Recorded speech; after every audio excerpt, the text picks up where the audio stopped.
And we are live. Ladies and gentlemen, buckle up, get ready, get your beverages because we are about to enjoy what is going to be probably one of the favorite player rating shows I have potentially ever done because goodness me, what a game we have just witnessed. The link to the player ratings is the pinned comment. Make sure you go and vote for that. Go and vote for your player ratings. Go and rate the players. Give them a rating between 1 and 10 and let me know what you think.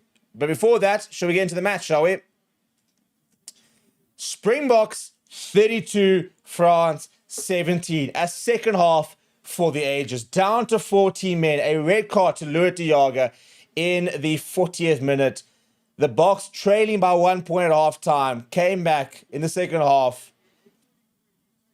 Absorbed all the pressure and then put it all back on France. And I mean, to win by 15 points in the end is absolutely phenomenal. Phenomenal. And I mean, it was just the way we managed to withstand the pressure, the defensive effort. Tell you what, Jerry Flannery's going to get all the beverages this evening and he deserves it because wow. Wow, wow, wow, wow, wow. I mean, to go down to 14 men and concede 3 points in the entire second half is huge. And then you go and you put in that performance is, I mean, I'm still trying to sort of come down from it, to be honest. But let's get into it, shall we? Let's look at exactly what happened. And we're going to go look at the timeline and kind of break the game down to you. So things all started very early. Disaster start, really, from the Boks, to be perfectly honest. Early try from Damien Penaud. Conversion by Thomas Ramos. All of a sudden, the Boks 7-0 down within 5 minutes. Not the way you wanted to start. Thankfully, as per usual, our scrum came good and our scrum dominated. And penalties, a couple of penalties came your way. Sasha managed to add extras. We then saw an HRA as Loic de Jager made way for Ruan Nokia. That would become permanent after the red card. But he did manage to get back on. And a couple of penalties there, 9th minute, 13th minute. But then a bang again. And the frustrating thing is in the first half, France didn't really have the opportunities. I think we were still playing more rugby than they were. But they were taking their chances consistently, really, really consistently. And I think that's the frustrating thing is that we just didn't take our chances when they were there. And all of a sudden, we're sort of trailing 14 points to 6. And we're going, how? How are we trailing? Look, Sasha did miss 2 penalties. One difficult one I think you should be getting. But I mean, we sat there, I think genuinely about 28 minutes going, how are we down? How are we down by 9 points? 8 points. How are we down by 8 points? We shouldn't have been down with the way we were playing. Big call though here in the 32nd minute. I'm going to highlight that. Is that Gerasina replaced Bowen Fenton. Now, obviously we won, so it's easy to say it was the right call. But I think that was harsh on Bowen Fenton, in all honesty. I mean, I think he had the better of his man. I think he was scrumming quite well. But they made a big call and they put on Gerard Steenekamp. A minute later, we saw a individual brilliance from Kobus Reinach. Couple of racks, bit of space, bang.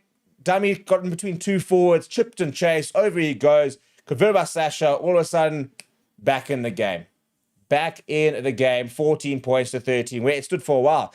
Red card to Loic de Jager. Now, it's an interesting red card. Because the problem is, because it was a straight red card, it wasn't under 20 minutes. It was a full Vidacomas red card. Now, the red card was basically, he ran into Thomas Ramos with his left arm tucked in, right arm wrapped, left arm tucked in. Thomas Ramos, there was a massive, massive drop in height. Now, the justification for the red card is that because it was always an illegal action in Vidacomas, there's no mitigation that can be applied. The frustrating thing I think a lot of people are saying is that those sort of tackles, happen. Skalkberger actually said 90 times a game. I'm not sure it's quite that many, but it does. But because there was such a quick drop in height from Thomas Ramos, who's on his knees, there was a shoulder-to-head contact, straight red to Loic de Jager, which meant we would then play the remainder of the game with 14 men. And that was always going to be a big ask. And apparently, so Khaleesi got sacrificed in the second half. Apparently, he basically volunteered to go off. Apparently, he basically said, listen, it makes the most sense to take me off. I'll go off.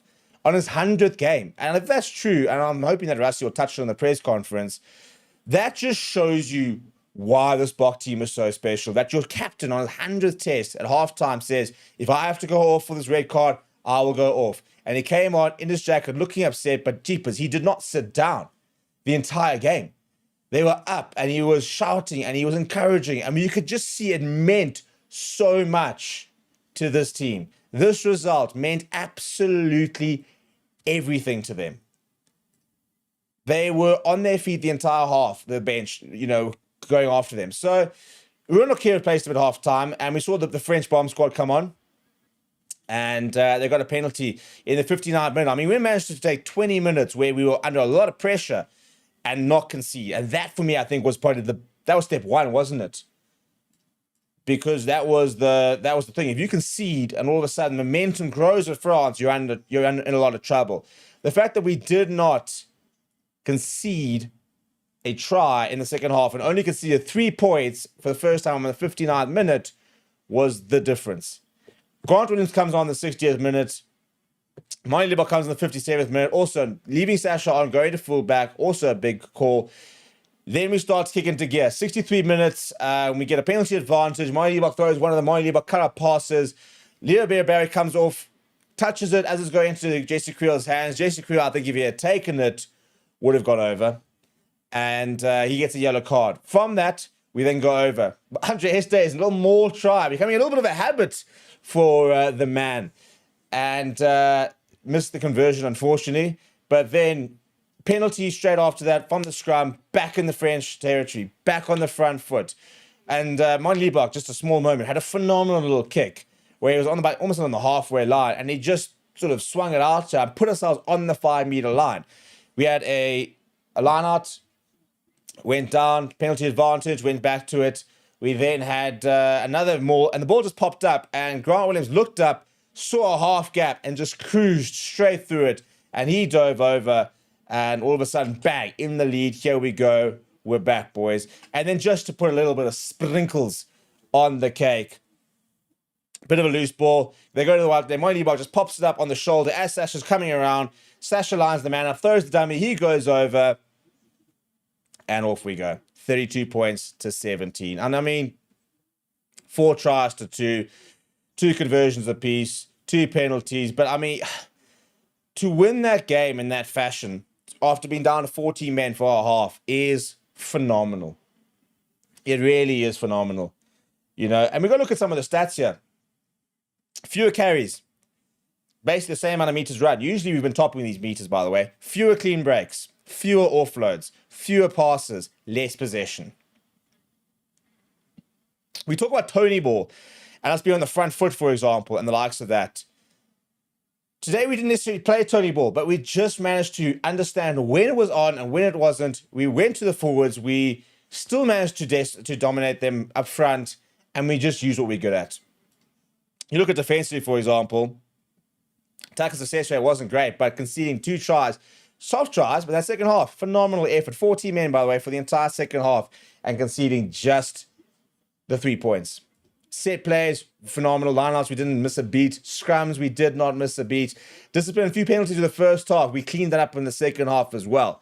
And I think that there's a lot to be said about that, to be honest. So in general, what a game. In terms of individual performances, Malcolm Marks, you rock my world. What a game from him. Phenomenal. Absolutely phenomenal.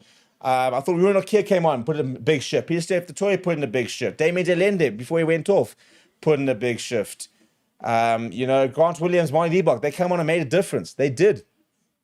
And it wasn't a game where I think there was too many phenomenal standout individual performances, but just in general, everyone seemed to contribute. And that's just what made it such a phenomenal game. And probably one of the best games I've watched in terms of just the sheer grit. It wasn't that watchable from a product point of view, but from the grit and what it meant to the box, absolutely incredible.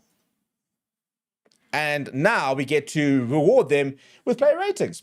So let me know if you've been doing the player ratings. I've given you guys, about 10 minutes, obviously, to get yourself going on those player ratings. We're going to move them into in just a bit. So make sure you get your player ratings in, because it's going to be a lot of fun here. And what I need first of all is I need to add some nominations for man of the match. So I'm seeing a lot of people talking about Malcolm Marx. We're gonna do a poll for who was your man of the match. Question. I'm gonna put Malcolm Marx in there. Who else are we asking though? Who are we asking for man of the match here? And what are we saying? What are we saying? I need man of the match nominations, yeah, people. I've got Malcolm Marx. Who else do I have? Who else do I have? Give me some options, people. Give me some options whilst I sort out the player ratings and get that ready, because it's going to be a lot. He just steps into that role and makes such a big difference is so good. He just runs and understands the game so well. And I'm so glad he's finally getting his flowers, because he's been doing that for a while, but he's always obviously been critiqued because of things like his goal kicking and the likes of that. But now we're really seeing just how good Mighty Bot can be. So, yeah. Very chuffed. So what am I seeing over here? I'm seeing Pistef the Toy. I'm seeing Visa and Mani. I'm seeing a couple of Manis here. Grant Williams. I'm seeing Manis. I love that. I'm seeing Visa. I've got two Visas. I've got a Quibus. I've got a Pistef the Toy. I'm going to go Jasper Visa. I'm seeing a couple of those. Who else have we got? Marks, Kubus, Kurt Janssen, Nokia, Marks, Mani, Colby, Sasha. Funny enough, as in everyone's saying not Sasha at the moment. I'm seeing a couple of Kubuses. I'm seeing a couple of Peter Steph the Toys. Where we at here? Where we at? I've already got Jasper Visa. I've already got Marks. I need somebody else. Ruan Nokia. I'm seeing enough Ruan Nokia. So I'll throw in Ruan Nokia on that poll, shall I? Good game. Solid game. Good work from him. Right, let's go into the player rating, shall we? And I'm hoping that everybody has been rating. If you haven't, please go to mypicks.app. It is the pinned comment, people. Go forth and rate. Rate the players. Between 1 and 10. Bone Fenter, I think he was very hard done by, in all honesty. I thought that he was playing well. I thought he was scrummaging well. And I feel for him, because I think he deserved a bit more. But I'm going to give him a 7. I think he was good, to be honest. I think that he got a hard done by Rusty. 6.4. I feel for him, because I don't think he was having a bad game at all. I'm not entirely sure if they maybe saw some data or something like that, or they realized the matchup. But I thought that that he was actually coping quite well. Let's have a conversation, however, about this man. Look at those stats. Try, assist, 2 pass, 3 out of 4 tackles, 9 meters. I mean, it's the work rate. He was so good. I'm at an 8 for Malcolm Marx. I'm going to give him an 8. 8.5. I've actually got apparently a bit low. Maybe actually, stuff that. I'm going to go 9.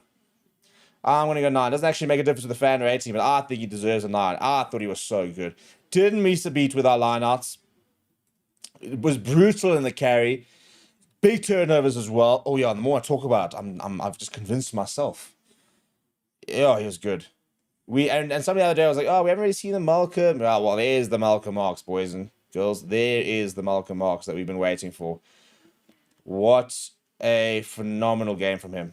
And so good to see him playing at close to his best. Thomas the Toy. I don't think it's his strongest game.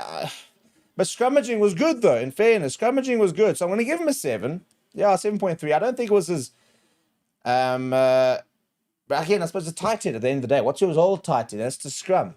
But he did miss a slip and tackle or 2. But I think in general, his scrummaging was good. So I'm happy to give him a 7. I'm happy there. I don't mind.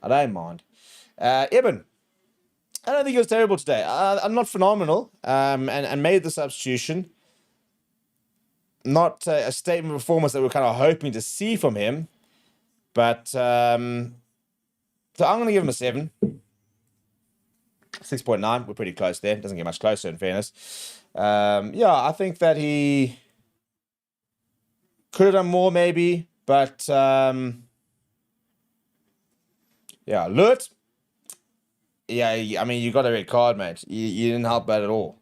So I'm going to give him a 5. Yeah, I mean, we have to. You got a red card. Didn't really help us, chaps. Maybe you galvanized us. And, but yeah, from a contribution point of view, not quite what we needed. Yeah, not your best game you did, but it's okay. See ya. I mean, I'll give him a 7. I did everything. He came off at half time. 6.6. I felt for him, and apparently, rumor has it. I can't verify this yet, but rumor has it he basically said, if I have to go off, I have to go off. So basically, kind of, I won't say fell on the sword so much, but was happy to give way if that needed to happen. And that takes a lot on your 100th game to be willing to say, in this position, I'm happy. If I'm the right player, not person, I'm the right player to take off, then take me off. Peter Steph the Toy, and a heroic performance from him, really. Maybe not as flash as what we're used to, but I'm going to give him an 8 because I think he was really, really good. 7.6, yeah, not bad. Not bad at all. Jasper Wiese, just so barbaric in the carry, isn't he? So strong. Gets over the advantage line, just contributes. And his soft skills, I think, are just so underrated. Even that turnover he had, so good. I'm going to give him an 8. Lovely. We're aligned here. I'm even going to give a little refresh to make sure that those who are still maybe a little bit late with the voting, so I'm a big fan of him. Big fan of Jasper. Try and take that number 8 jersey off him. Oh, Kubas Reinach, by the way. That individual card was, whew. Little chip and chase and the likes of them. So I'm going to give Kubas an 8. I think he's playing the best rugby of his career ever he's played. Kubas Reinach, and another very good game from him. And I mean, Grant up the ante in terms of the pace of play, but Kubas laid down a very, very good platform. Sasha, right now I think Sasha was quite hit and miss. He had some very good moments and maybe some poor moments, which is I think where we're at with Sasha. So I'm going to give him an 8. He was good. I don't think he deserved man of the match. I don't think he was our best player. I think Malcolm Marks was by a country mile. That try towards the end, very, very good. A couple of nice kicks, but also a couple of misses. Mistouch, for example. His kicking out of hand wasn't phenomenal, but he makes up for it with moments, doesn't he? He always. So, I mean, I'm probably at a 7 for him. Scores that try, bumps him up to an 8. But he's very much living on his moments. And to be fair, why not? I mean, if you score tries and you're like, oh, but those are just moments. Well, they're 5-point moments. And that's the thing, maybe it wasn't the strongest game, and maybe his kicking out of hand, for example, wasn't good enough, and there were maybe some flaws. But he scored a try and he contributed points, and as I said, there were moments where he really contributed. So I think he was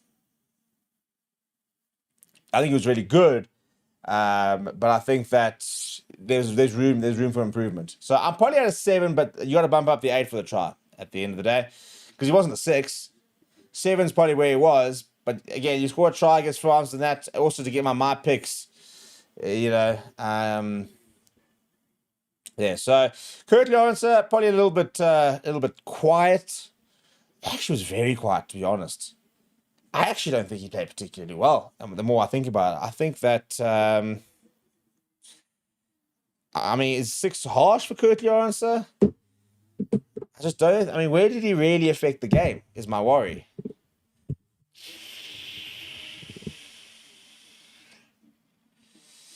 Yeah, I mean, maybe 7. At the end of the day, yeah, I'm probably at a 7, but I think it's a 7 on the dot. I wouldn't go much higher. Yeah, fair. I don't think it was great, to be honest. I think that Ethan Hooker wouldn't have watched that, for example, and been like, "Ooh, hang on, like I'm not gonna be able to play again." I think you watched that saying, "Listen, Kurt, I'm on you. So I'm going to give him a 7 because he was part of that win, but wasn't phenomenal today, in all honesty. Damon Elendi, I thought was very good. I'm going to give him a 7. 7 seems harsh, but I thought he was solid. He's getting over the advantage line. We had to sacrifice him. Again, positional change. We kind of brought on Andre Estes, who kind of did a bit of a different job. But I thought he was very good when he was on the pitch.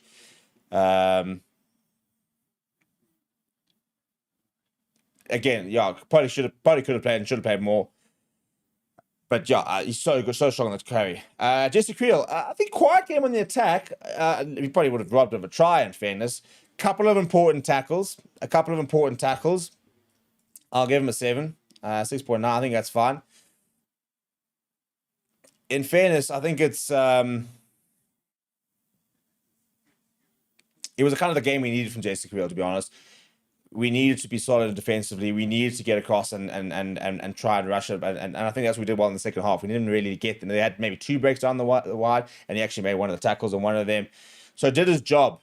Ches and Colby, better, I think, than Curtly Orange. I don't think, again, phenomenal. I'm probably actually more at a 7. 7.3. Yeah, I think that's all right. The Damon Delany one feels a bit harsh now. Yeah, I can go back and give him an 8. There's also like 12. This is midnight, people. We've been up for a long time. Maybe we should have done this in the morning, but then I'm going to forget. In the morning. Damien Willemse. I thought Willems was having a good game. One drop, but I thought he was having a very good game. And I think that he was robbed of going off, but I think they wanted to keep the goal kicker on. I think that's probably the only reason that kept him on, but I'm going to give him an 8. I thought he was very, very good. 6.8! 6.8!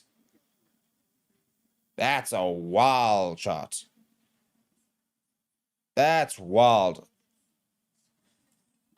Not the answer at 15. Imagine saying that Willems was not the answer at 15. The man won a World Cup, was probably one of the top 5 best players at 15. No, I disagree with you. I will 100% disagree with you. His positioning was good. His kicking behind was very good.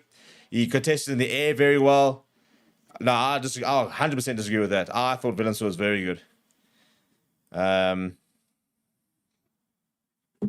2 World Cups. Make a good point. He won 2 World Cups.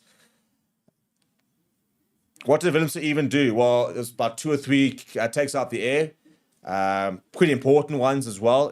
And a couple of times where he got across and marked. So, but apart from that, he basically just watched the game. He just sat there with glasses going, interesting. No, I think he played well. And I will die on that hill. I think a 6.8 is wild. I do. I genuinely think that's a wild shot. Jan Kobler was on for about 2 minutes. Didn't even realize that he was on. So I'll give him a 6. Jan Kobler, I actually don't think Steenkamp was better than Bernd Venter, by the way. So I think that was harsh. I think Bernd Venter up to Stocks this game. I don't think Steenkamp dusted the Stocks. But I don't think it was great. Solid, though. The scrums were right. So let's give him a 7. I'm in a good mood. 7.2. Happy. I mean, for him to get 7.2 and Willemse not to, I think is wild chat. Very wild chat. Wilco Low. Also probably give him a 7. Scrums look good. 7.5. Lege. Arcas Neyman. Solid. Very, very solid. I thought he came on and did well. Looked good. Good at the lineouts. Looked a lot better. 7 or 8. I'll give him a 7. 7.7. Yeah, I could have given him an 8, to be fair. I was kind of edging towards an 8. But I'll give him 7. Ruan Nokia was getting an 8. He was very good when he came on. But we know he's good. We knew he was good. And I think that was quite deliberate, obviously, that he came on and kind of added that impact and sort of the lineouts out, for example. I thought he was very good off the bench. Andre Estes, and also an 8. Just a bit of a workhorse coming off. Just do a bit of everything. Scored a try as well. So, big fan of the shift that I saw Andre Estes put in. Very, very happy. And Grant Williams, he gets an 8. Comes off, scores a try off the back. You can't ask for much more, can't you? And then this man over here is becoming a bit of a masterclass, really, in seeing off games. Who would have thought 2 years ago that the solution for who can come on and change the game and see out the game and get us in the front foot and make us finish strong would be Marty Liebach? Because I don't think a lot of people would say, but I thought he controlled the game brilliantly. Had his first kick charged down. I don't think it was the best pass from Kobus Reinach. Maybe shouldn't have kicked it, but I thought Marty was fantastic. I really do. I think he took the entire game in a stride. I think the way he managed and just dictated what was going on, the kick towards the corner, for example, I just think he stepped up.